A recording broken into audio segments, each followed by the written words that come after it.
How you do, folks? I'm Rusty. I'm a reseller, and thanks for tuning in today, cousins. Listen, we got a cool packed video today. I'm not going to even make you wait around to the end. I'm not going to say, oh, make sure you stay tuned. No, if you want to watch this video, folks, stick around, please. There are some cool things, but I'm going to start right off and tell you, what is the number one question that you need to ask that could potentially transform the way you do business?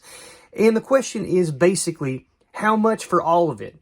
How much would it take to buy all of this? Would you sell it all? If so, what price? I have had lots of opportunities to do that. I used to be real scared. I used to be a little bit too nervous to ask the question, worried they'd get upset or be offended, especially if they say, well, I don't know, make an offer. But I'll tell you, it has really, really helped me out. Let me show you some examples and we'll talk about it.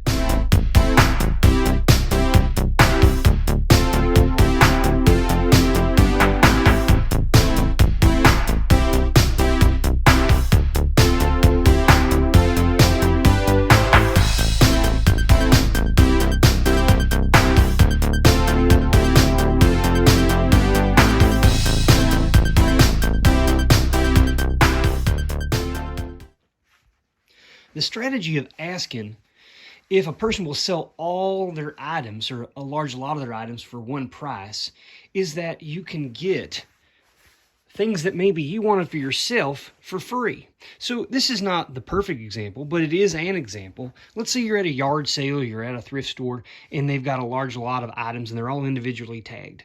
Maybe a lot of times this works best if they're the same item or similar items, like a bunch of postcards or matchbooks or something like that.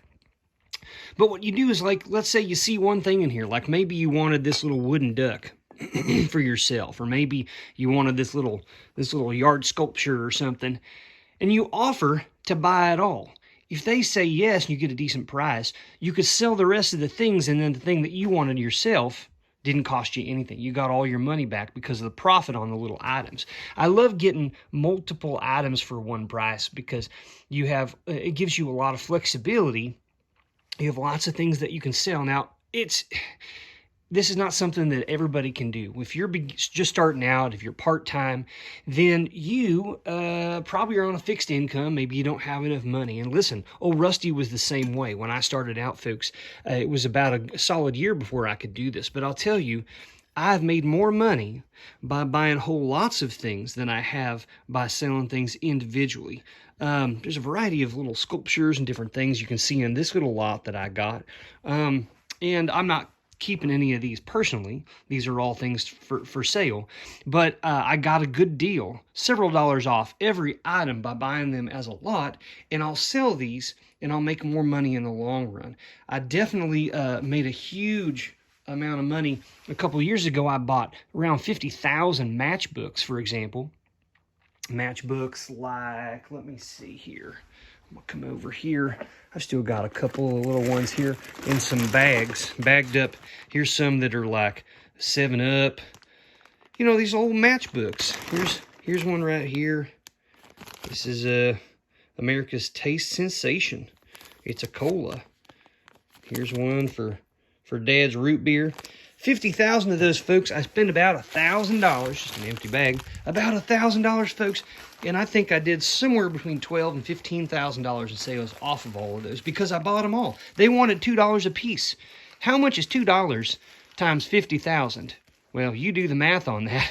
I spent $1,000 ultimately, around $1,100 actually, and it really worked out for me. Couple of items going out today is this large leather vintage Samsonite, and it's even still got the person's name and address in here who it originally belonged to, which I won't show you, but very large leather thing. It's going to take a very big box to get that in, but it's not all that heavy. This one, I hate to part with this one because it's just very interesting here. It's this kind of like an old lithograph, hand tinted after the fact, of a woman dressed in sort of the stereotypical Native American garb a little bit there. Clearly a Caucasian woman though, and so, but the frame here, this design, of this wood carved out is very beautiful and flowy. $200 for this picture. I was quite happy to get that. And then we've also got this, just this little old oil lamp. It doesn't have the glass on the top of it, but it has been converted, or maybe it was never actually meant to be oil. It's made to look like an oil lamp, but it's actually an electric one that has a cord here. That's going out today as well. Got this finally yesterday, freshly into the warehouse, and you can see this is an oil painting. Very, very old. Now, this needs work. A lot of people, folks, would pass by this, a lot. But old Rusty knows how to restore old artwork like this, and he enjoys the process as well. And so what you're looking at here looks like it's like a landscape scene where you're looking at the ruins of an old building. Quick inspection, you're going to see very degraded, crackled type of frame here. Definitely old. It's kind of that gold leaf on there. But if you look right here, you'll see spots that are cracked off. Now, why is that white? Someone might ask. Isn't that wood? Well, there is a wood base underneath of it, but what they did was they created a mold, and they poured this type of plaster stuff in, and they put it on here, and they affixed it to this. And this is, a lot of these old ones are like this. They'll crack. You got to be very careful with them. They dry out and they can crumble. Now, the surface of this painting is in terrible condition. If you look at the paint itself, you can see that it is actually an original oil painting, and you can see how thin the paint. They probably just very little. It's got a lot of probably like oil, maybe just like a linseed oil or something, and very little pigment. And so you can see the brush strokes right there on the wood panel. This is not on canvas. Some decent colors, but look at this stain. It looks horrible. And you know what that is? It's like, I'm hoping that it's not glue, but I think that this is just like an aged, yellowed, really poorly applied thick varnish on the outside of it. And so the first thing to do will be to remove it. Before we do any restoration, we got to remove it here. When you turn it over, you're going to see, yes, this is a panel, a wood board, but you can see it's almost got like it's been it's like kind of a strange shape. You can see it kind of, it bows down there. It's got these little nails that are holding it into place. You can see an old sticker here, and this was from where it was framed. It was, framed in England. I don't see a date on there yet, and the address is very, very faded. This piece is signed, though, which I haven't done any research to find out who the individual is, but we're going to look for it. There's a name up here, something. We'll look into that as well. But what I'll have to do is take this off, this little thing that they were using, this cord they were using to hang it. Remove these little nails, and then we'll pull this thing out. And then what we'll end up doing, folks, first off, is we will get, and I've already purchased it, it's on the way, is a varnish remover. So I got to go through first, and I've got to go through this. It's a safe product.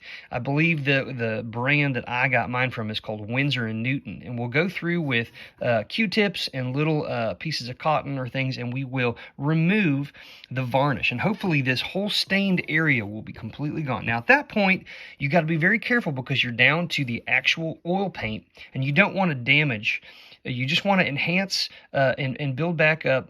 So after that, then I'm going to have to take a filler substance in these little white areas you can see where the paint has just completely fallen off. It's crackled. It's been removed, and look at this huge gouge.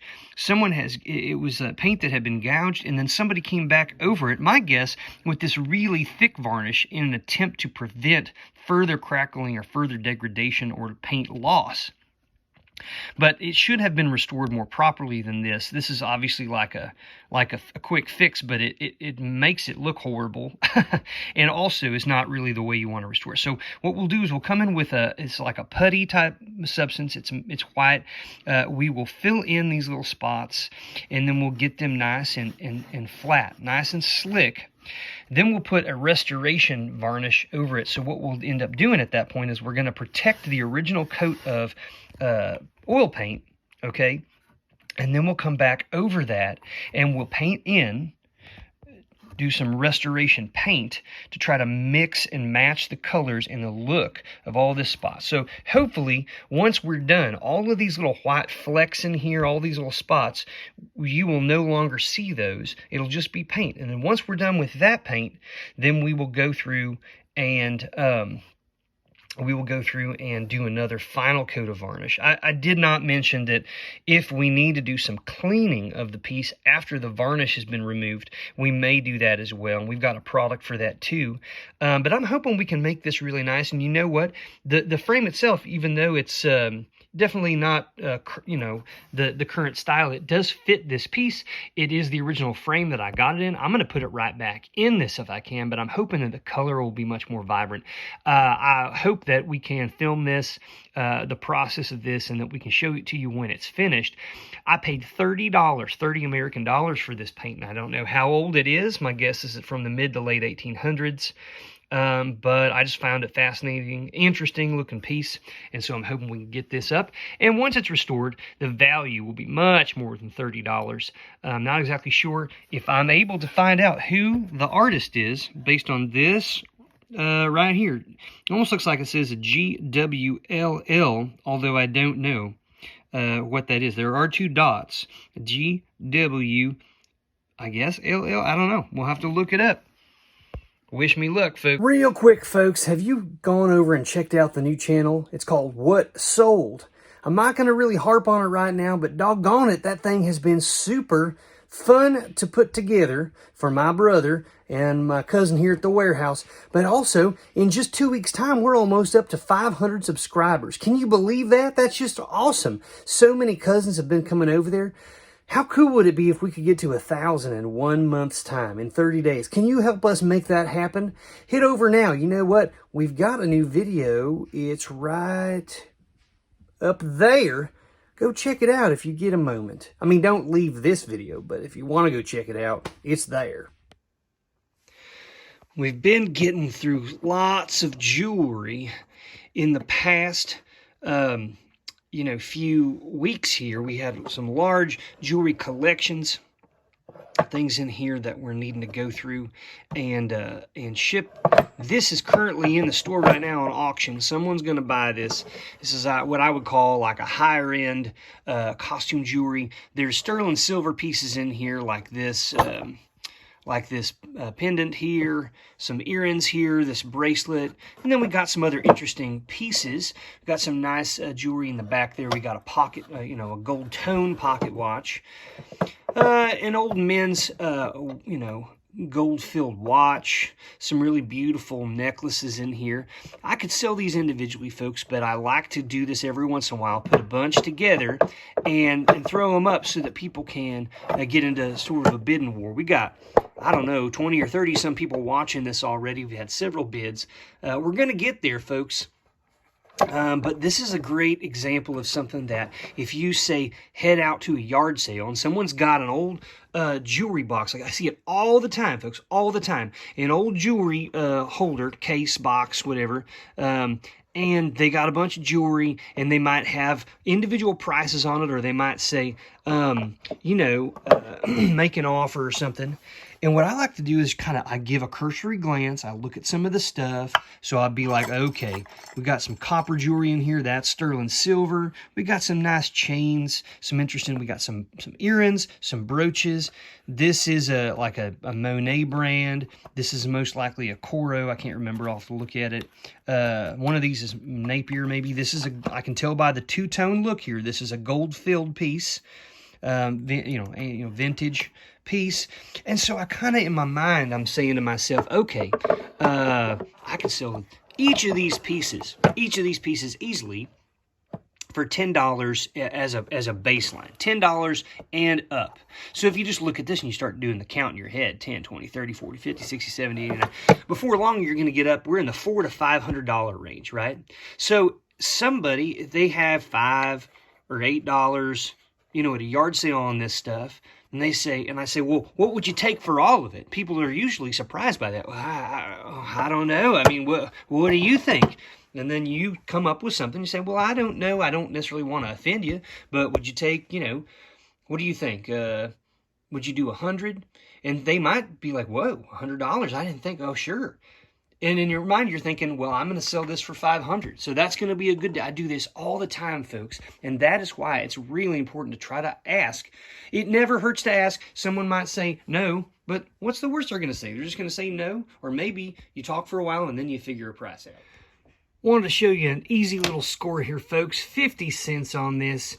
And, you know, pocket knives sell so well all day long. It's got what they call like a stag handle, which is like antler, you know, from like a deer. And if I can get this, let me see if I can get this other one out of here in a, oh, where was that? Oh, my goodness. No. Oh, my goodness gracious. Where? No. This is so frustrating. I do this every time. No. Maybe it's under here. No. Oh, I found it. Sorry about that, folks. I'm such a klutz. But it's the Camillus brand, and it says 21 on it in the back here. I looked that up. I mean, these things sell all day long, these vintage pocket knives especially. Know some of the really good brands. Everyone knows about Case and some of those, but there are some really valuable ones, other brands as well. And if you can get stuff for $1 or less, shoot, I'll do that all day long. Folks, it's time for our new segment called Asking for a Friend. I'm just asking for a friend. First up today, one of our cousins recently asked for a friend about how we go about polishing jewelry, particularly silver. Oftentimes I do not polish things because some collectors like them to be in the tarnished state, and of course if they want to polish it on once they get it, then that's great, but every time you polish something, it takes a tiny layer of that precious metal away, and so you got to be careful doing it too often. But I will either use just a basic jewelry polishing cloth or a silver polishing cloth. You can get those pretty cheaply in various places. Or oftentimes I use this, and I'm not, you know, married to this brand. This just happens to be Wright's, but it's a silver cream. It's just a little cream you put on a little cloth and you just polish it up. If you have like a soft bristle toothbrush, if it's like a piece of jewelry and you really want to get down in some difficult to reach places, I find that can work just as well.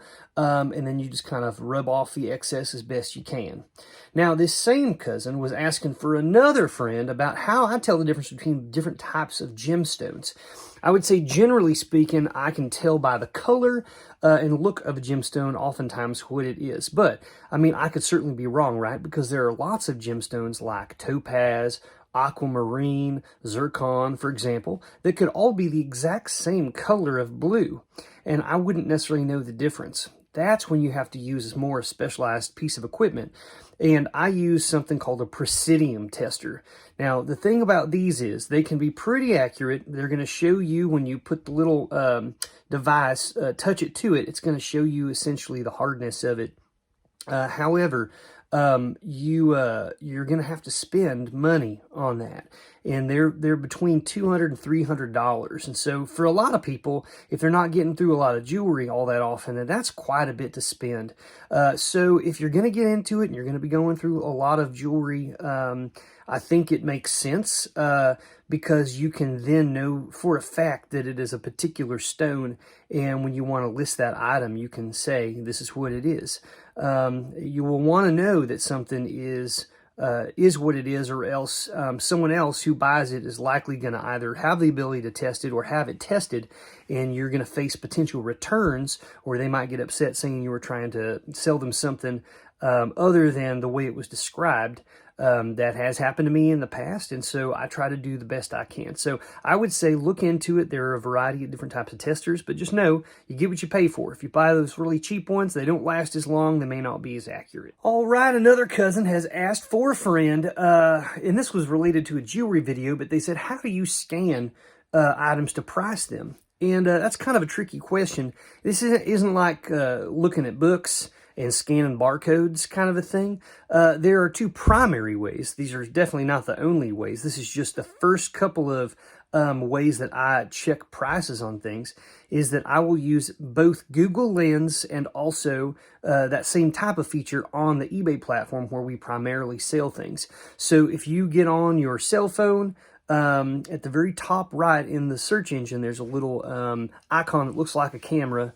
You click on that, you can either take a photo of an item, or you can already have a photo in your photo, stream on your phone. And you pull that in, and Google's going to search for items that look like that wherever they find photographs online. And, I have had good success, and I have had things that they could not figure out what it is. So that's not perfect. Another way is to do that same thing on eBay, and it's the same situation when you pull up the eBay app on your cell phone. Same thing. You can click on the icon that looks like the camera and look it up. So I'm not quote unquote scanning something, but I am photographing it, and I'm doing searches for like images. That's basically how I do that. If that does not work for me, then I'm going to get on and research it both on the interwebs and on eBay or places like Etsy, and I'm going to search with as specific as a title as I can to describe the item. And it may take some time, folks. There are items I've had before that I didn't know what they were, and it took me days, if not weeks, to figure out exactly what it was. Okay, and so just know that going in. If you get something and you're not exactly sure, or maybe you do a cursory search right there on your phone in the store and you can't find something, you need to keep that in mind. Like, well, what happens if it takes me a week or 2 weeks to figure out what this is, to properly identify and list it? Can I float the money that I'm going to spend on this for that long? Do I feel comfortable doing that if this takes 30, 60, 90 days or more to sell? That's one of the tiny little components of things you're always having to decide for yourself, and everybody's situation is different financially. So look into that, but I do my research that way based on images, and then also just plugging in descriptions and seeing what I can find. Well, we have another cousin that has been asking for a friend about jewelry, and this question is about silver jewelry also, but also mark-ins, and can we trust that? The question for their friend is essentially asking, I have some jewelry that came from China, I believe, and it says 925S, but when I put the jewelry on, it turns my finger, or it'll turn green. So is this actually sterling silver, and what does the S stand for? Well, I'll do my best to answer that. The 925, of course, is the stamp for sterling silver. It's 925 out of 1,000 parts silver. The other parts are other alloys that are primarily there to help with strength and sometimes just a difference in color.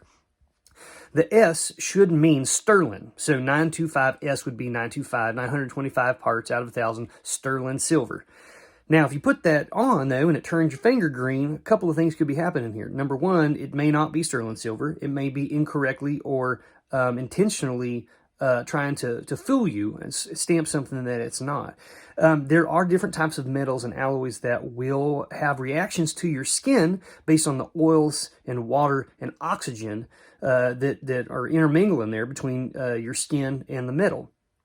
Even 10 karat and 8 and 9 karat gold can sometimes cause a discoloration on your finger, even though gold itself does not really cause that. It would be the other alloys like copper and things like that that would actually be causing that reaction. And so that's one of the nice things about silver and gold, is that usually people in general don't have as many reactions to those metals as some other metals. In history, with fabrication of metals to be used for certain things, people have started to learn that it's better to use certain metals than others. For example, a lot of nautical tools and things are made out of like brass and things because they hold up better. They do not corrode as much as other metals based on the fact that they're going to be in contact with a lot of salt and a lot of moisture. But all that to say, you need to do, first thing when you get silver is use a magnet and test that. If it's magnetic, it's not sterling silver. Second thing is if it's not magnetic, it doesn't mean it's silver. You'll actually need to do a scratch test. So you need to find one of those little scratch tests that has acids that will test for gold and silver.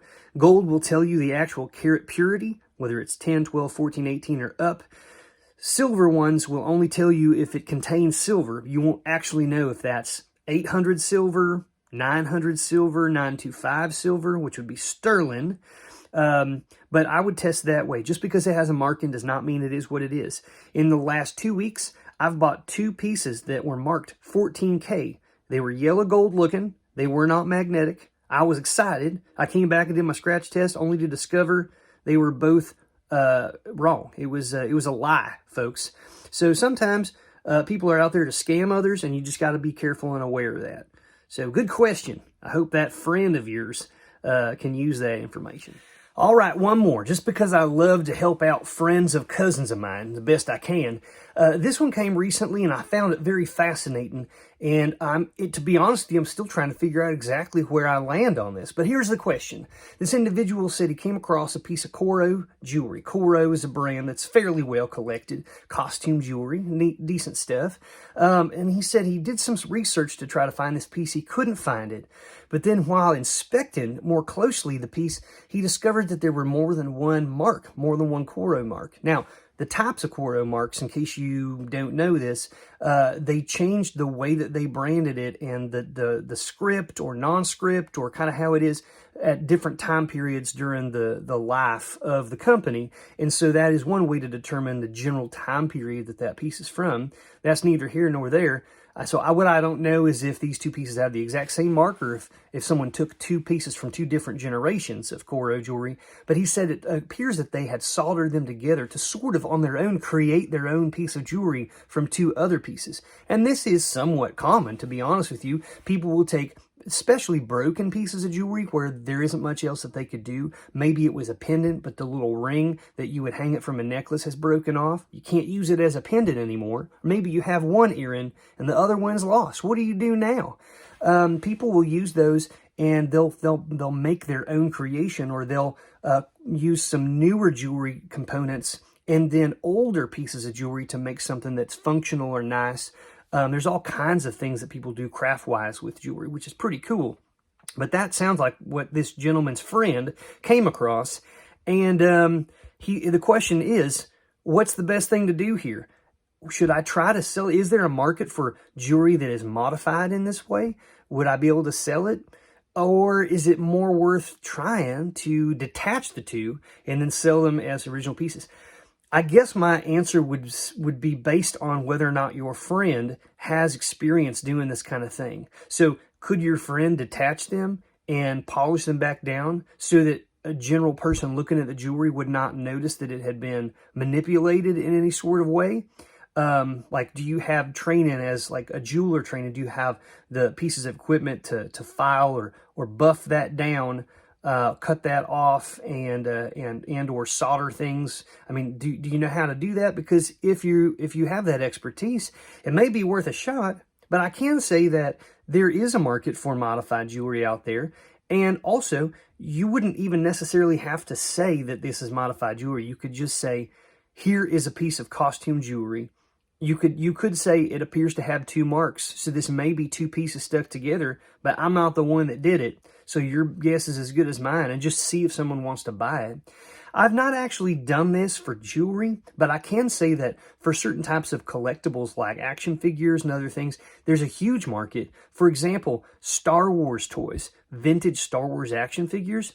One time I had I found one that it was a Han Solo character, all right? And he had a nail impaling his belly, and he had what appeared to be blood gushing from his gut, and some other things, some scrapes and some chew marks on his hand. And I thought it was so funny. I was a member of one of these Facebook collector groups for this, and I just posted the picture on there to say, like, well, you know, he got in a fight. I don't know what the other guy looks like, but Han's not looking so hot right now. And believe it or not, someone contacted me and said, I collect specifically manipulated or enhanced figures from this time period because children played with these and they did all kinds of horrific things with these, sometimes intentionally, sometimes not, and then some of these survive. And so instead, I could have seen that and just been like, no one would want that. I'm going to throw it out. But I ended up selling that figure to that individual for more than I would have probably sold a pristine figure of the same kind, because they collected that kind of thing. So I would say maybe get on one of these Facebook groups or something that for collectors of costume jewelry, antique jewelry, something like that. Just throw it out there and say, anybody interested in this? Or you could try eBay or an online platform too. I love the question. I don't know the right answer, to be honest. I don't know if there is a quote-unquote right answer. It's just whatever you want to do. And that's up to you, whether or not you think you have the expertise or not. But good luck to you.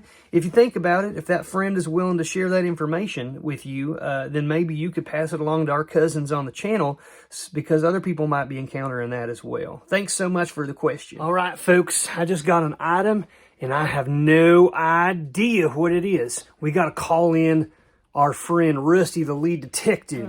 Rusty, lead detective, surfing the interwebs, cracking the case. 'Cause he's Rusty, lead detective, wearing disguises. What will he find? 'Cause he's Rusty, the lead detective. Don't you know that he's on the case? I'm gonna attack that search engine like a wild beast.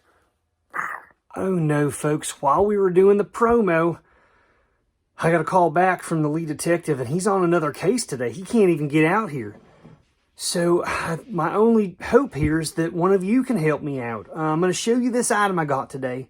I'm going to tell you what I did. And this one's got me. I don't know. Can someone out there, is there a cousin out there that can help me, please?